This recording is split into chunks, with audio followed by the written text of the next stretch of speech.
اس بات کو اچھی طرح سے سمجھ لیں کہ جماعت اسلامی کا کارکن، جماعت اسلامی کا رکن، جماعت اسلامی کو سمجھ کر جد و جہد کرنے والا بھی اس دنیا کا اسیر نہیں بنے گا، اس کا قیدی نہیں ہوگا۔ یہ دنیا اس کے پاؤں کی بیڑی نہیں بنے گی، ہاتھوں کی ہتکڑی نہیں بنے گی، بلکہ اس کے اندر یہ حوصلہ پیدا ہو جائے کہ وہ اپنے دین اور اقامت دین کی جد و جہد کے لیے اپنا سب کچھ قربان کر سکتا ہو۔ یہ ہے اہم ترین بات۔ اپنے مستقبل کی فکر کرنے کے لیے اور اپنے بچوں کے مستقبل کے لیے جب ہم فیصلے کر رہے ہوں، ان فیصلوں سے پتہ چلے گا کہ ہم جماعت اسلامی کے کارکن کس بنیاد پر۔ ہم چاہیں یہ، ہم تو جماعت اسلامی کا کام بہترین طریقے سے کریں گے، لیکن ہمارے بچے کا جو مستقبل ہے وہ صرف دنیا سے وابستہ ہو۔ تعلیم کے بارے میں بھی اسی طرح سے سوچیں، اس کی جاب کے بارے میں اسی طرح سوچیں، اس کے شادی کے بارے میں بھی اسی طرح سوچیں، اس کے مستقبل کے بارے میں بھی اسی طرح سوچیں، اور یہ خواہش ہو کہ بس دنیا اس کی بہترین بن جائے، اس کا اسٹینڈرڈ ٹھیک ہو جائے، اس کا اسٹیٹس اچھا ہو جائے۔ اس کا مطلب یہ ہے کہ پھر جماعت اسلامی تو گئی کہیں اور، اس کو تو پھر ہم نے سمجھا ہی نہیں۔ جن عزیزوں اور رشتہ داروں اور جن بچوں کے لیے پوری زندگی ہم لگا دیتے ہیں،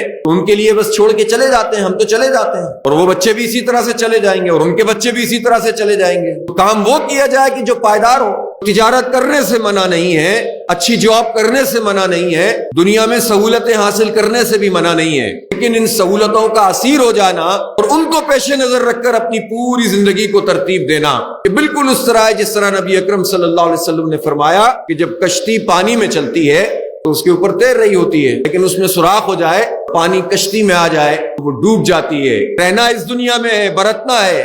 مسائل بھی ہیں، مشکلات بھی ہیں، مہنگائی بھی ہے، بے روزگاری بھی ہے، سب چیزیں اپنی جگہ ہیں، ان کا مقابلہ بھی کرنا ہے، حلال اور طیب رزق حاصل کرنے کی جستجو بھی کرنی ہے، لیکن اس کو دل میں نہیں بسانا، اس کو قدر نہیں بنانا، اسی کو اسٹینڈرڈ نہیں بنانا، اسی کو ویلیو نہیں بنانا، تعلقات میں اس کو پیش نظر رکھا جائے، بس دنیا کی مسابقت سب کچھ ہو۔ اس نے یہ کر لیا، وہ اس دنیا کا بندہ بن گیا۔ جو دنیا کا بندہ بن گیا، اس کے لیے آخرت میں کوئی کام نہیں ہے۔